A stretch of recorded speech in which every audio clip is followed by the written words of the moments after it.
بسم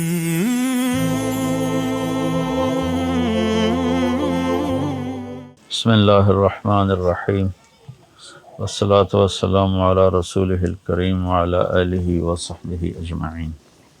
انسان دنیا میں جاہل پیدا ہوتا ہے، نہ اس کی اپنی کوئی زبان ہوتی ہے، نہ اس کا اپنا کوئی طریقہ زندگی ہوتا ہے۔ گود میں لینے والے اسے زبان بھی سکھا رہے ہوتے ہیں اور طرز زندگی بھی سکھا رہے ہوتے ہیں۔ اس کے مقابلے میں جتنی مخلوق ہے انسان کے علاوہ، وہ ساری انتہائی تعلیم یافتہ پیدا ہوتی، اور مسائے مارا ایک جنگل ہے، کینیا سے شروع ہوتا ہے، تنزانیہ تک جاتا ہے، 5000 کلومیٹر کا ہے۔ تو اقبال کا ایک شعر ہے کہ پرواز ہے دونوں کی اسی ایک فضا میں، کرگس کا جہاں اور ہے شاہین کا جہاں اور۔ شاہین عقاب کو کہتے ہیں، کرگس گدھ، اب تو نظر ہی نہیں آتی، ہمارے یہاں بے شمار ہوتی تھی۔ تو اب یہ منظر، اب گدھ کیا ہے، اس کے سامنے تازہ گوشت رکھو وہ نزدیک بھی نہیں جائے گا، بدبو آ رہی ہو پھر وہ کھائے گا۔ اور عقاب کے سامنے آپ تھوڑا پرانا گوشت رکھو وہ دیکھے گا بھی نہیں، تازہ ٹپکتا خون عقاب کھائے گا۔ تو ہم صبح صبح نکلے، وہیں اندر ہی ایک ہوٹل تھا، 5 اسٹار ہوٹل ہیں سارے جنگلوں میں۔ تو ہم صبح صبح ہمیں گائیڈ لے کے نکلا، تو میں نے گدھ کو دیکھا، وہ ایک پنجرے پر بیٹھا ہوا تھا، اور عقاب کو دیکھا وہ بوٹی نوش رہا تھا دوسری جگہ تھوڑے سے فاصلے سے۔ تو عقاب کو یہ کون بتاتا ہے تیرے لیے غذا تازہ گوشت ہے، اور گدھ کو یہ کون بتاتا ہے کہ تیری غذا بدبودار گوشت ہے۔ سانپ کو کیسے پتہ چلتا ہے کہ میرے منہ میں تھیلی ہے زہر کی؟ عقاب جب پکڑتا ہے نا سانپ کو، تو سب سے پہلے اس کے سر کے اوپر رکھتا ہے اپنا پنجہ، پھر اس کے سر کو یوں ایسے ایسے مسلتا ہے، ایسے ایسے مسلتا ہے، یہاں تک کہ اس کی ساری زہر کی تھیلی اس کو وہ ختم کر دیتا ہے، پھر اسے کھاتا ہے۔ تو انسان پیدائشی جاہل ہے، اس کے لیے اللہ تعالیٰ نے اپنی کتابیں اتاری، جس میں آخری کتاب قرآن ہے۔ قرآن ہمیں بتاتا ہے کہ ہمیں پیدا کیوں کیا گیا، قرآن ہمیں بتاتا ہے کہ ہم زندگی کیسے گزاریں، پھر قرآن ہمیں کامیابی ناکامی کے پیمانے بتاتا ہے کہ کامیاب کون ہے، ناکام کون ہے۔ تو کتاب کا طرز یہ ہوتا ہے کہ پہلے پری فیس، مقدمہ جس کو کہتا ہے کہ مقدمۃ الکتاب، اس میں مصنف اپنی بات کو خلاصہ کر کے پیش کرتا ہے کہ میری کتاب کا موضوع یہ ہے۔ وہ سورۃ فاتحہ ہے جو مقدمۃ الکتاب ہے، پیش لفظ، پری فیس، وہ سورۃ فاتحہ ہے۔ کہ سارا قرآن 3 چیزوں پہ بنیاد کرتا ہے: توحید، رسالت اور آخرت، اور اس آخرت میں کامیابی۔ تو سورہ فاتحہ میں ایک بہت خوبصورت طریقے کے ساتھ اللہ تعالیٰ نے اس کو بیان کیا ہے۔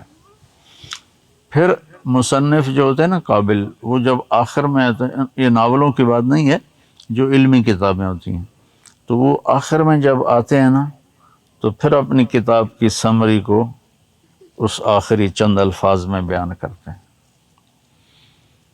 تو میں نے سورۃ 30واں پارہ پڑھتے ہوئے ایک دفعہ سوچا کہ اس میں سمرائز ہونا چاہیے، یعنی اس کی مختصر اللہ کو بتانا، جو طریقہ ہے کتاب کا وہ تو اللہ کے ذمے تو کوئی شے کوئی نہیں ہے، وہ تو ہر ذمہ داری سے پاک ہے، لیکن کتاب کا تقاضا یہ ہے کہ آخر میں بتایا جائے کہ بھائی میری کتاب کا خلاصہ یہ ہے۔ تو جیسی توحید 30ویں پارے میں بیان ہوئی ہے، کسی پورے قرآن میں ایسی بیان نہیں ہوئی۔ جیسی نبی کی تعارف 30ویں سپارے میں ہے، ایسا پورے قرآن میں نہیں ہے۔ جس طرح اللہ تعالیٰ نے جنت اور دوزخ کو 30ویں پارے میں بیان کیا ہے، پورے قرآن میں ایسا نہیں ہے۔ اور زندگی کی اور پیروی کس کے پیچھے چلیں کہ ہم مقصد کو پالیں، جتنا اس کو 30ویں سپارے میں بیان کیا، کہیں نہیں بیان کیا۔ یہ ہمارے بچے بیٹھے نا، تو کچھ سال پہلے ہم ایسے بیٹھے ہوتے تھے اور ہمارے بڑے بزرگ وہ ہمارے سامنے بیٹھے ہوتے تھے، تو اب ہم پیچھے ہوتے جا رہے ہیں۔ یا اللہ ان کی زندگیوں میں برکت دے، عمر میں اضافہ کرے، یہ آگے آ رہے ہیں۔ توحید، لا الہ الا اللہ، یہ جیسے اللہ تعالیٰ نے 30ویں پارے میں بیان کیا ہے، پورے قرآن میں اس طرح اللہ بیان نہیں ہوا۔ قل هو اللہ احد، قل هو اللہ احد، ہوا پھر اللہ پھر احد۔ اچھا، یہ صورت آئی کیسے تھی کہ قریش کہنے لگے ہمیں تو اپنے باپ دادے کے نام یاد ہیں، تو بھی اپنے رب کا کوئی نسب نامہ سنا، کوئی خاندان بتا کہ تیرے رب کا کیا خاندان ہے۔ تو اس پہ جبریل آئے یہ صورت لے کر کے قل، کہیے۔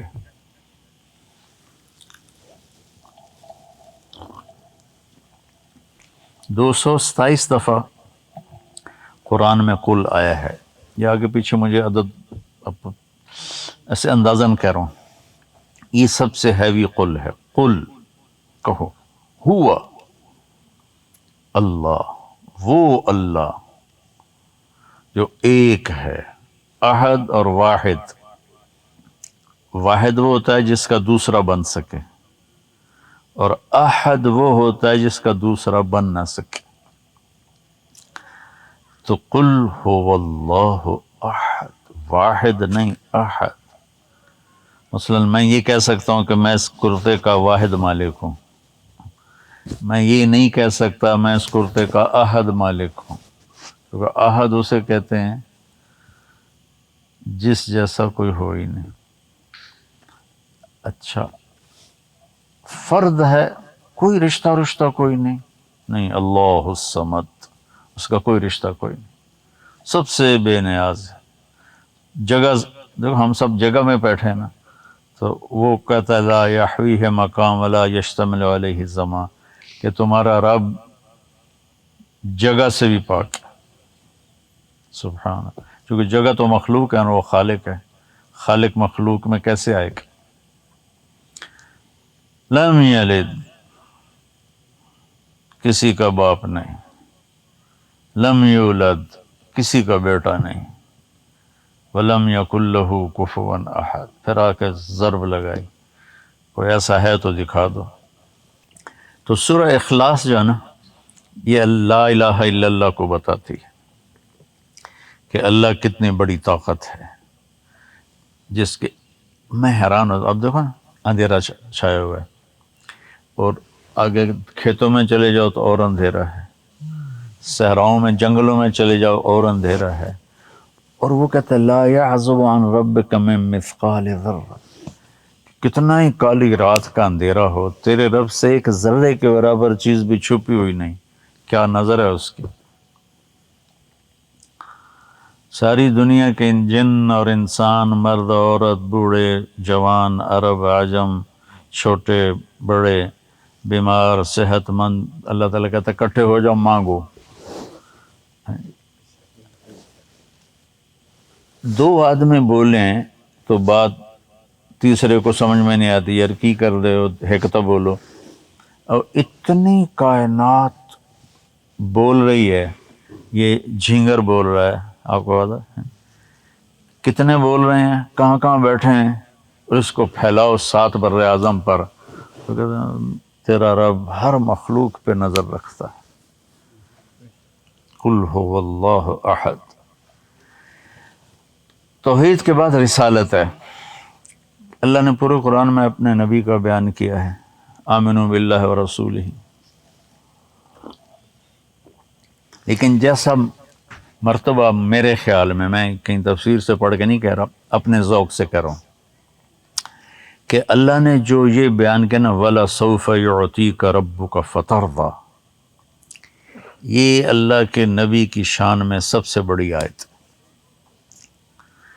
کہ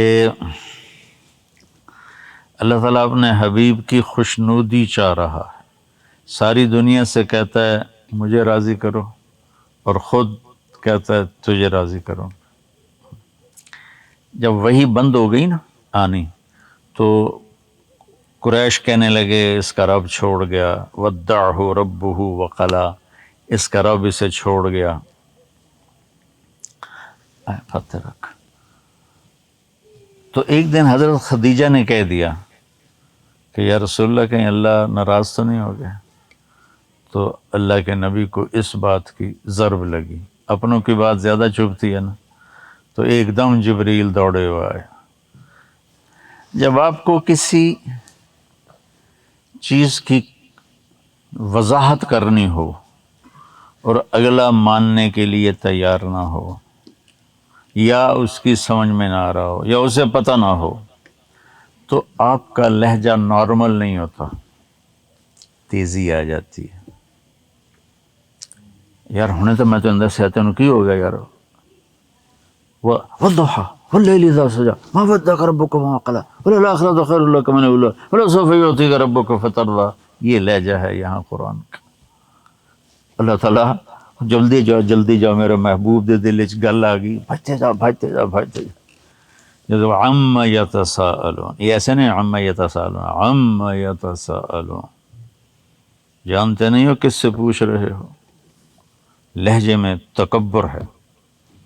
تو یہاں لہجے میں تیزی ہے، اگلے کو راضی کرنے کی، وَالضُّحَىٰ وَاللَّيْلِ إِذَا سَجَىٰ مَا وَدَّعَكَ رَبُّكَ وَمَا قَلَىٰ، کہ میرے محبوب کو جلدی جلدی بتاؤ مجھے دن کی قسم، رات کی قسم، یعنی ساری کائنات کی قسم، نہ میں آپ پہ ناراض ہوں نہ میں نے آپ کو چھوڑا ہے۔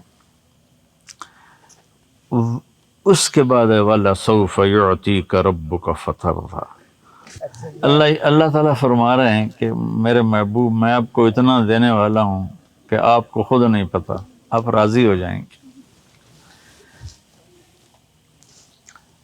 ایک ہوتا ہے وَلَسَوْفَ يُعْطِيكَ رَبُّكَ وَتَرْضَىٰ یا ثُمَّ تَرْضَىٰ، یہ فا ہے، ثم واو، وہ معنی نہیں دے سکتے تھے جو فا نے دینا ہے، کہ آپ کو اتنا دوں گا کہ فوراً خوش ہو جائیں گے، فوراً۔ تو یہ جو یہ ہے فا، کہ میرا محبوب جب میں پردہ ہٹاؤں گا نا آپ کی نعمتوں کو جو میں دینے والا ہوں، تو آپ ایک ایسے راضی ہو جائیں گے۔ تو ساری دنیا سے تو تقاضا ہے مجھے راضی کرو، اور موسیٰ علیہ السلام سے اللہ نے پوچھا کہ دیر سے اپنا بھاگ کے کیوں آئے ہو؟ تو انہوں نے کہا عجلت الیک رب لترضیٰ، یا اللہ میں اس لیے بھاگ کے آیا ہوں کہ تو راضی ہو جائے۔ اور اس کو اللہ نے الٹ کر کے کہا وَلَسَوْفَ يُعْطِيكَ رَبُّكَ فَتَرْضَىٰ، اور اللہ کی رضا کا مل جانا جنت سے بھی بڑی چیز ہے۔ تو اس لیے میں کہتا ہوں کہ رسالت جیسے یہاں بیان ہوئی ہے اسے کہیں بھی نہیں بیان ہوئی، ایک جملے میں فَتَرْضَىٰ۔ یہ پیچھے آئیں قد نرا تقلب وجهك في السماء فلنولينك قبلة ترضاها، یہاں بھی فا ہے۔ تو ایک اللہ کو پا لینا، دوسرا اس کے نبی کی زندگی کو پا لینا۔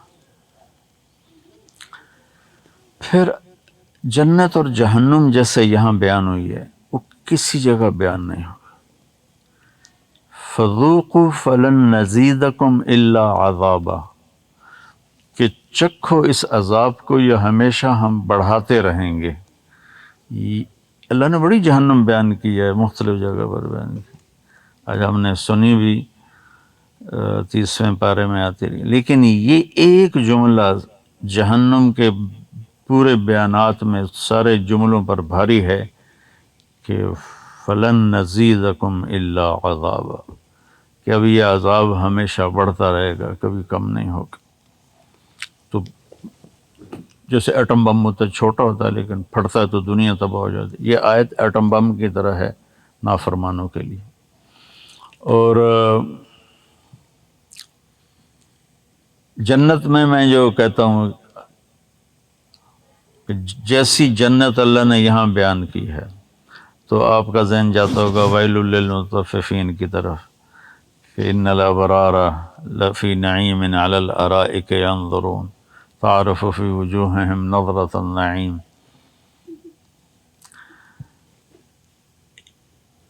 اللہ کو پا لینے کے بغیر انسان ادھورا ہے۔ جنت بھی مل جائے نا اور اللہ نہ ملا تو انسان ادھورا ہے۔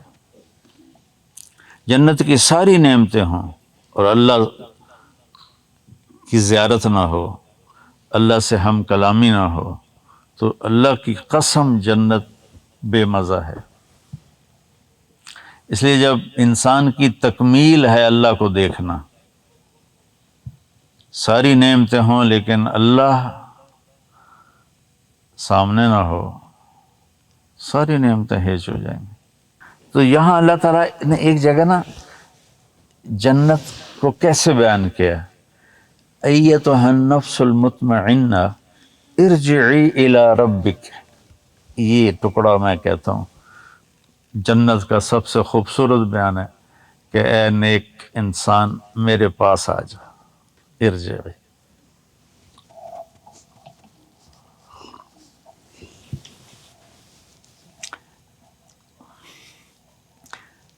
ارجعی میں انتظار کا معنی پایا جاتا ہے، کب لوٹو گے،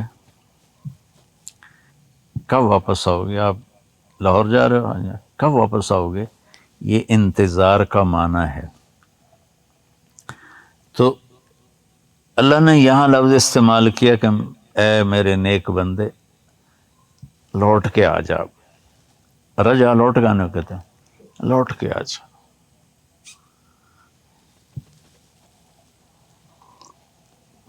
اس میں اللہ تعالیٰ نے اپنا شوق دکھایا ہے، میرے پاس آ جا، ارجعی الی ربک راضیۃ مرضیہ، پہلے اپنا ذکر کیا، میں تجھ سے خوش ہو جاؤں تو مجھ سے خوش ہو جائے، ہم دونوں خوش ہو جائیں گے۔ پھر اس کے بعد کہا فادخلی فی عبادی وادخلی جنت، کہ جنت سے بڑھ کر ہے میرا مل جانا، اور اس کے بعد جنت سے بڑھ کر ہے میرے نبیوں کا تجھے پڑوس مل جانا، اور میرے محبوب کا پڑوس تجھے مل جانا، اور پھر آخر میں چلو آ جاؤ جنت میں بھی آ جاؤ۔ تو جیسی یہاں جنت بیان ہوئی کہ اللہ کو پا لینا، اس کے بغیر تو معتزلہ ہے نا کہ اللہ کا دیدار نہیں ہوگا۔ جب اللہ پردہ ہٹائے گا نا تو ایک دم سب کی، اور اللہ سلام میں پہل کرے گا، سلام قولا من رب الرحیم، میرے بندو تمہارا رب تمہیں سلام پیش کرتا ہے۔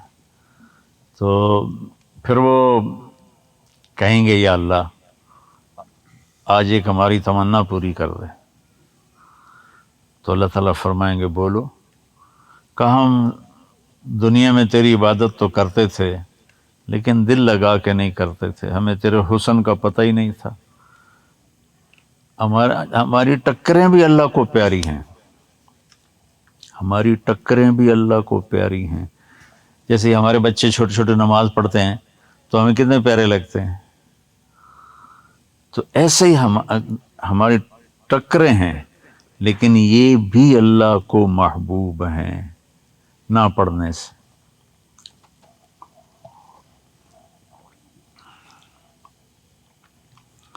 تو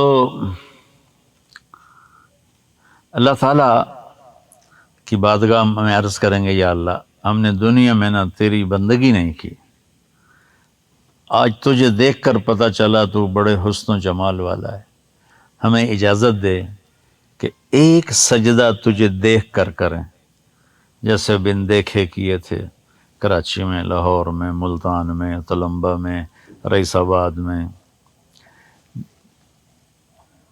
ایران میں، افغانستان میں، ساری دنیا لے لو۔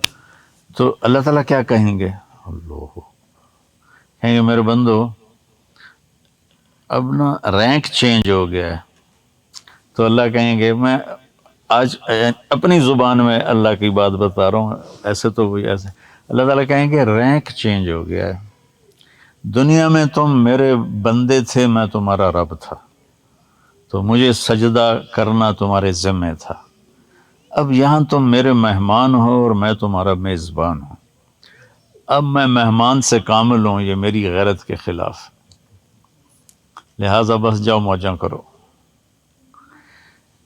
دیکھو یہ چند دن کی زندگی ہے، مر جانا ہے۔ یہ نماز ہمیں جنت میں نہیں ملے گی، روزہ ہمیں جنت میں نہیں ملے گا، تلاوت ہمیں جنت میں نہیں ملے گی، اللہ کے سامنے سجدوں میں پڑ جانا یہ ہمیں جنت میں نہیں ملے گا۔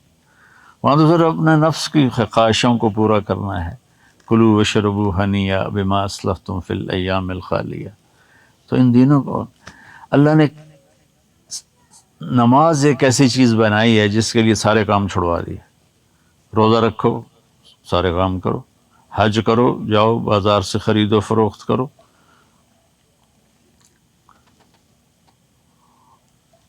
یشہدوا منافع لہم، زکوٰۃ 2 منٹ کا کام ہے، صرف نماز ایسی ہے جس میں لے کہتا ہے کٹ جاؤ، آ جاؤ، اللہ اکبر، اب میں تجھے یاد آ رہا ہوں تو بھی میں خوش ہوں تیرے اوپر، نہیں آ رہا تو بھی میں خوش ہوں تیرے اوپر۔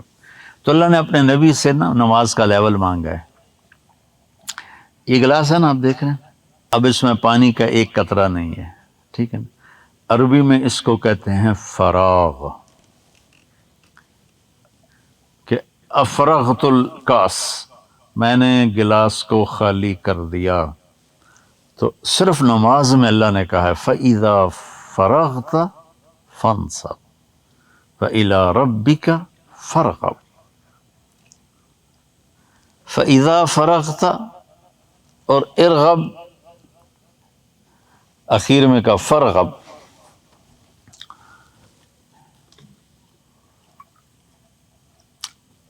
اب علماء کہتے ہیں اللہ تعالیٰ اپنے نبی سے کہہ رہا ہے کہ دل کو فارغ کر کے میرے پاس آ، تو اللہ کے نبی کے دل میں تو اللہ کے سوا کوئی اور تھا بھی نہیں، تو پھر اللہ کیا کہہ رہا ہے ویلا ہو گیا کہ اللہ کے نبی میں، اللہ کے نبی کے دل میں انسانیت کا غم تھا بے حد، اور کڑن تھی زبردست، ہر وقت اس میں تڑپتے تھے۔ تو اللہ تعالیٰ نے کہا جب تو نماز کے لیے آئے نا تو یہ کڑن بھی ختم کر کے آیا کر۔ اور جیسے کوئی کاروباری گھر جا کے کاروبار کے بکھیڑے چھیڑ کے بہ جائے، اتنا نقصان ہو گیا، اتنا نقصان ہو گیا، تو بیوی آکھے گی میرے واسطے بھی گل چھڑ، تینوں اپنی دکان دی اندر گھر آ کے بھی دکان دی پئی ہوئی، تو میرا مالک کہتا ہے کہ میرے بندے میرے لیے فارغ ہو کے آیا کر۔ اور فارغ سے یہ تھا کہ تیرے دل میں جو انسانیت کا غم ہے نا، تھوڑی دیر کے لیے اس کو بھی بھلا دے، اور بس تو اور میں آپس میں باتیں کریں، میں سنوں تو سنائے۔ تو نماز کو اللہ تعالیٰ نے یہاں بہت بڑے درجے میں بیان کیا ہے۔ پھر اخلاق، تزکیہ تو نفس کا مطلب ہوتا ہے اخلاق کا بہتر کرنا۔ تو پورے قرآن میں اللہ نے جتنی قسمیں اس پہ اٹھائی ہیں کسی چیز پر نہیں اٹھائیں۔ والعصر ایک قسم، والضحیٰ واللیل اذا سجا 2، واللیل اذا یغشی والنہار اذا تجلی وما خلق الذکر والانثی 3، والسماء ذات البروج والیوم الموعود وشاہد ومشہود 4، اور والفجر ولیال عشر والشفع والوتر واللیل اذا یسر 5۔ 11 قسمیں اللہ نے اس بات پہ اٹھائی ہیں کہ اپنے اخلاق اچھے کرو گے تو کامیاب ہوگے، ورنہ نہیں۔ والشمس وضحاها والقمر اذا تلاها والنہار اذا جلاها واللیل اذا یغشاها والسماء وما بناها والارض وما طحاها ونفس وما سواها۔ تو قسم ہم کیوں اٹھاتے ہیں؟ اپنی بات کو وزنی کرنے کے لیے۔ قسم کیوں اٹھاتے ہیں؟ اپنی سچائی کو ثابت کرنے کے لیے۔ قسم ہم کیوں اٹھاتے ہیں؟ اپنے آپ کو بے گناہ ثابت کرنے کے لیے۔ اللہ کو تو قسم کی ضرورت نہیں، کوئی قسمیں اٹھا کر کے کہ میں جو گل کر رہے ہیں ٹھیک کر رہے ہیں، لا ریب فی بھی کہہ دیا، لا مبدل لکلمات بھی کہہ دیا، لا تبدیل لکلمات اللہ بھی کہہ کر پھر اللہ تعالیٰ کہتا ہے میرے بندے مجھے سورج کی قسم جب وہ نکلتا ہے، مجھے چاند کی قسم جب وہ آتا ہے، مجھے دن کی قسم جو روشن کرتا ہے، مجھے رات کی قسم جب وہ چھا جاتی ہے، مجھے دھرتی کی قسم اور اس کے رب کی قسم، مجھے زمین کی قسم اس کے رب کی قسم، اور آخری قسم ہے جذباتی، مجھے تیری قسم تیرے رب کی قسم، اب تو میری بات مان جا کہ اپنے من میں ڈوب کر پا جا سراغ زندگی، کہ اپنی برائیاں دیکھا کرو۔ تو 11 قسمیں کھانے کے بعد اللہ نے کہا اگر تمہارے اخلاق اچھے ہوں گے تو تم کامیاب ہو۔ 11 قسمیں تزکیہ، اس میں کلمہ بھی آ گیا، عبادت بھی آ گئی، اور اگر اپنے خراب کرو گے تمہاری بربادی اور تباہی۔ تو یہ تھوڑا سا خلاصہ تھا 30ویں پارے کا۔ میں نے کہا ویسے بھی آج مبارک رات ہے، تو یہ ہم جو کر رہے ہیں باتیں، مجھے ایک حدیث یاد آ گئی، حضرت ابو ہریرہ نے فرمایا مذاکرۃ العلم ساعۃ خیر من احیاء لیلۃ القدر عند الحجر الاسود، کہ چند گھڑی علم کا مذاکرہ، جیسے ابھی ہم نے تو آدھا پونا گھنٹہ بات کی ہے، لیلۃ القدر پکی ہو، ہم تو کہہ رہے ہیں پتہ نہیں ہے یا نہیں، وہ کہتے ہیں لیلۃ القدر پکی ہو اور تو حجر اسود کے سامنے کھڑا ہو کر نفل پڑھ رہا ہو، اور ساری رات تو نفل پڑھے،